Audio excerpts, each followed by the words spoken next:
Mungu asifiwe sana, mwana wa Mungu, na kila sababu ya kumshukuru Mungu kwa ajili ya neema hii ambayo ametupa ya kuweza kujifunza maneno katika jioni hii ya leo.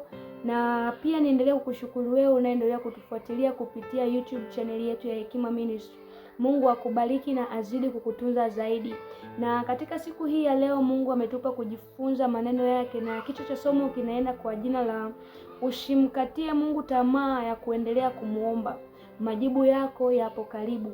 Usimkatie Mungu tamaa ya kuendelea kumuomba. Majibu yako yapo karibu. Na mstari utakao tuongoza katika siku ya leo natoka katika kile kitabu cha Luka 18 na mstari wa kwanza. Neno la Mungu linasema, akawaambia mfano ya kwamba imewapasa kumwomba Mungu siku zote, wala msikate tamaa. Bwana Yesu asifiwe sana. Asa haya yalikuwa ni maneno ambayo Mungu au Yesu Kristo alikuwa akizungumza na wanafunzi wake, akawa anawatazamisha namna ambavyo hawatakiwi kumkatia Mungu tamaa katika kumuomba, bali siku zote wanatakiwa kumuomba.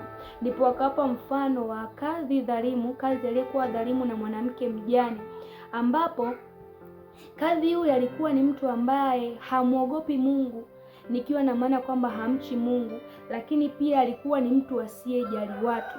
Kadhi kwa lugha nyingine tunaweza tukasema ya kwamba kwa kisasa hivi tunaweza kusema kwamba ni hakimu. Bwana Yesu asifiwe sana. Asa huyu mwanamke mjane, yeye alikuwa anataka kupata haki yake kutoka kwa adui zake, kwa watu ambao walikuwa wameichukua haki yake. Sasa alipokuwa anamfuata yule kadhi, akawa anamfuata mara kwa mara, si kwamba kwa sababu tu anamtaka kadhi, hapana, bali ni kwa sababu anataka kuipata haki yake kutoka kwa wale adui zake. Na aliendelea kumfuata kwa muda, mara kwa mara anamfuata kadhi, mara kwa mara anamfuata kadhi, akiwa anatafuta nini? Akiwa anatafuta kupata haki yake. Bwana Yesu asifiwe sana. Na mwisho wa siku ule kadhi akajisemea mwenyewe, akasema kwamba japokuwa mimi simuogopi Mungu wala sijali watu, lakini kwa sababu huyu mwanamke amekuwa akija kwangu mara kwa mara na kunisumbua, basi ni heri nimpe haki yake ili atoke kwenye kunisumbua. Maana sasa imegeuka kuwa kama kero. Ni sasa na unaweza ukawa labda tuseme umeingia kwenye deni fulani. Sasa unadaiwa. Unapodaiwa, kila siku mtu anakuja kukugongea asubuhi mlango. Kila siku asubuhi mtu anakuja kukugongea mlango, kwamba leo nimekuja naomba kodi yangu. Kesho anakuja tena naomba kodi yangu. Kesho kutwa naomba kodi yangu. Uwe na hakika kwamba utakapokuwa hata kama unafanya kazi zako na shughuli za kila siku, sauti itakayokuwa kila siku ukikumbuka ni ile ya mtu ambaye anakudai. Kwa sababu gani? Anakufuata kila siku. Kabla hujaenda kufanya shughuli zako tayari amekwisha kukufuata. Kwa hiyo hata kwa kadhi pia hiyo ilikuwa ni kama vile ni usumbufu fulani. Kwa hiyo kupitia yule mama mjane kumfuata yule kadhi mara kwa mara, kadhi kabidi ampe haki yake ili aache kumsumbua. Bwana Yesu asifiwe sana. Asa kitu gani ambacho Mungu anatutazamisha hapa?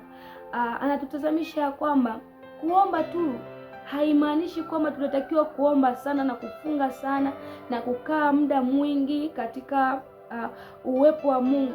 Lakini kitu ambacho Mungu anatutazamisha katika jioni hii ya leo ni juu ya bidii ambayo inahitajika kwa wewe kukipokea kile kitu ambacho unachokihitaji kutoka kwa Mungu. Imekuwa ni shida sana kwa kipindi hiki ambacho watu wengi wamejikuta wakikata tamaa ya kuendelea kumuomba Mungu. Watu wengi wamejikuta ya kwamba hawana ile hamasa au na ile kiu ya kuendelea tena kumuomba Mungu kama jinsi ilivyokuwa mwanzoni. Na ndio maana nasema kwamba kuna mmoja alikuwa yeye ana uwezo kufunga siku 21, mwingine ana uwezo kufunga 3 kavu, mwingine ana uwezo kufunga siku 40, mwingine siku 100, wengine wanafunga mwaka mzima kutokana na maelekezo ambayo Mungu alikuwa akiwapatia. Lakini ghafla anajikuta kwamba ule uwezo au ile kiu ya kuendelea kufanya kama alivyokuwa anafanya mwanzoni imekufa tena. Asa anajishangaa kwa kwamba kwa nini ikiwa imekufa. Asa problem inakuja hapa ni kwamba amejikuta kwamba kipindi alipokuwa anaomba alijikatia tamaa kwa kuishi kwamba Mungu alichelewa kumjibu. Amejikatia tamaa ya kuishi kwamba Mungu hakutaka kumjibu. Amejikatia tamaa na kuishi kwamba Mungu ni ana upendeleo, kwamba Mungu anawajibu wale lakini wengine hawajibu. Lakini katika jioni hii leo nataka nikwambia kwamba kitu pekee unachokihitaji ili uweze kupokea majibu yako kutoka kwa Mungu, unahitaji kuwa na bidii katika kuomba. Tunapozungumzia juu ya bidii, tunamaanisha kwamba ni kule kuomba pasipokuwa na mwisho, mpaka kuhakikisha ya kwamba kile kitu ambacho unakihitaji kutoka kwa Mungu kimetimia. Asa tumekuwa ni wengi ambao tunaomba mwezi mmoja na tunaona kwamba bado Mungu hichi kitu hajakijibu, tunachoka, tunaamua kuacha. Mwingine ameomba mwaka mzima na ameona kwamba bado Mungu hajajibu, akachoka, akaamua kuacha. Lakini kumbe wakati ambapo amepoacha kuomba, ndipo mlango wa majibu yako ulikuwa umefunguliwa, ndipo mlango wa majibu yake ulikuwa umekwisha kufika. Asa ameacha katika hatua za mwishoni, na ndio maana wengi tumejikuta hatupati majibu. Kwa sababu gani? Hatujafika mpaka kwenye kile kiwango cha uvumilivu ambacho Mungu alihitaji tuweze kukifikia. Kwa sababu tunapozungumza bidii ya maombi ni pamoja na swala zima la uvumilivu. Lazima ujifunze kuvumilia na kumngoja Mungu. Haijalishi atakujibu leo, haijalishi atakujibu kesho, haijalishi atakujibu baada ya miaka 10 ijayo, lakini bado ataendelea kuwa Mungu na amekujibu. Bwana Yesu asifiwe sana. Kwa Yesu alikuwa anawatazamisha wanafunzi wake juu ya mfano huu ya kwamba inawapasa kuwa wavumilivu na kuomba kwa bidii pasipo kukata tamaa. Kwa nini? Kwa sababu gani? Kuna wakati tu itafika wataomba na majibu yatacheleweshwa, na si kwamba atacheleweshwa kwa sababu labda Mungu ameshindwa kuwajibu, hapana, lakini kwa makusudi yake binafsi ana uwezo wa kuchelewesha kutoa majibu kwao. Aidha wakati mwingine kwa kuangalia kiwango chao cha imani kwamba ni kwa kiasi gani wana uwezo wa kuendelea kumngoja na kumwamini Mungu hata kama akiwa amechelewa kuwapa majibu kadri na jinsi walivyotazamia wao. Lakini akawa anawaambia kwamba kitu kikubwa kitakachowaongoza au kuwasaidia wao ni ile bidii yao ya kuendelea kumwomba Mungu bila kukata tamaa. Na tunapozungumzia swala zima la bidii ya kuomba, ni pamoja na bidii ni mtazamo wa kifikra unaokusukuma kuendelea kuomba au kufanya kile unachokifanya mpaka uone kimetokea au kimefanikiwa. Bwana Yesu asifiwe sana. Kwa unaweza ukawa unaombea kitu fulani, aidha unaweza ukawa unaombea masomo yako, unaweza ukawa unaombea biashara yako, unaweza ukawa unaombea ndoa yako, unaweza ukawa unaombea watoto wako, unaweza ukawa unaombea kazi zako. Hauruhusiwi kuacha kuomba mpaka utakapokiona kile unachokiomba mbele za Mungu kinatimia. Na ndio maana mwisho kipindi Yesu anapa mfano huu akasema kwamba sikilizeni asemavyo huyu kadhi dhalimu. Je, Mungu hata watendea haki wateule wake wanaomlilia usiku na mchana? Je, atakawia kuwasaidia? Ninawaambia atawapatia haki upesi. Bwana Yesu asifiwe sana. Hasa kama ilikuwa ni kwa kadhi dhalimu ambaye alikuwa hamchi Mungu wala hajali watu, lakini kutokana na ule usumbufu ukamfanya atoe ile haki.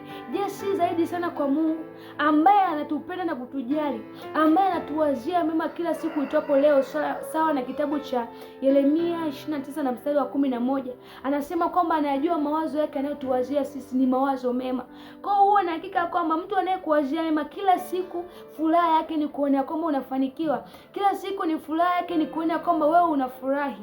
Kwa hiyo uwe na hakika kwamba Mungu hata anaposema ya kwamba hapa ni muache kwanza nimtazame, si kwamba nakufanyia ukatili hakupendi, hapana, lakini wakati mwingine unakuwa unatengenezewa ukuzi au makuzi ya kiroho.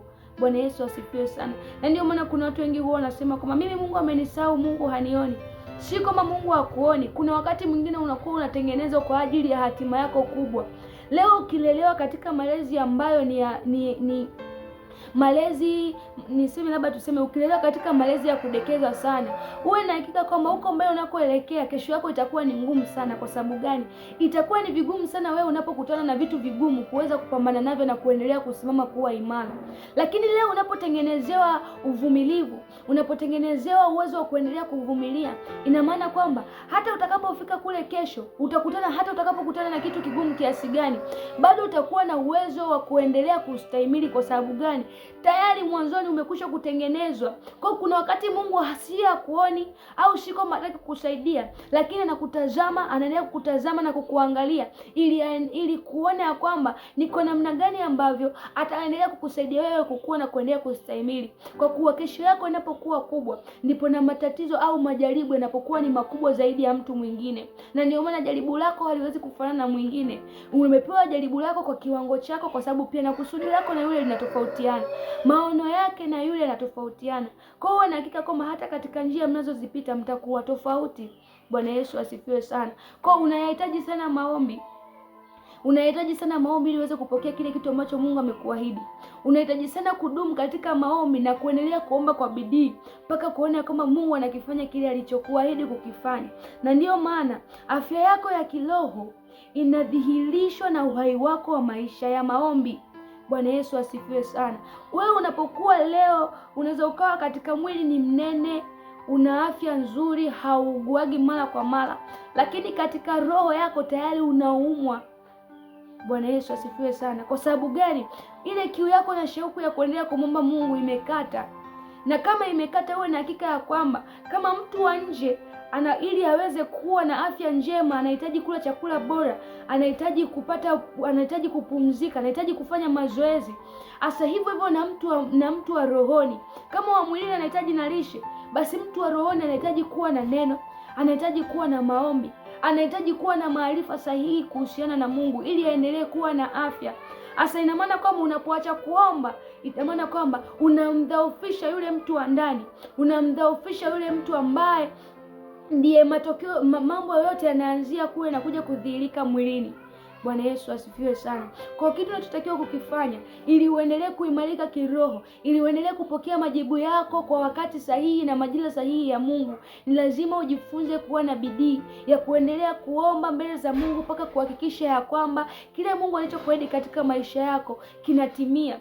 Lakini usipokuwa na bidii, kila siku utajikuta kwamba ni mtu wa kuishia kati, ni mtu unayeomba pasipokuwa na kikomo, ni mtu unayeomba kwa kuishia njiani, hauna uvumilivu wa kuendelea kumuomba Mungu mpaka kuona kwamba kile ambacho Mungu amekipanga juu ya maisha yako kinatimia. Ndio maana ukisoma kwenye hii Luka 18 kwenye huu mstari wa 6 anasema kwamba anasema kwamba lakini je, mwana wa Adamu akirudi ataikuta imani duniani?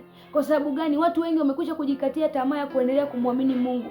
Watu wengi wamekwisha kumkatia Mungu tamaa na kuona kwamba Mungu ni muongo na ahadi zake ni za uongo. Lakini sikia nikwambie, Mungu ni kweli. Mungu ni amina na kweli. Unapoomba amini ya kwamba Mungu anasikia.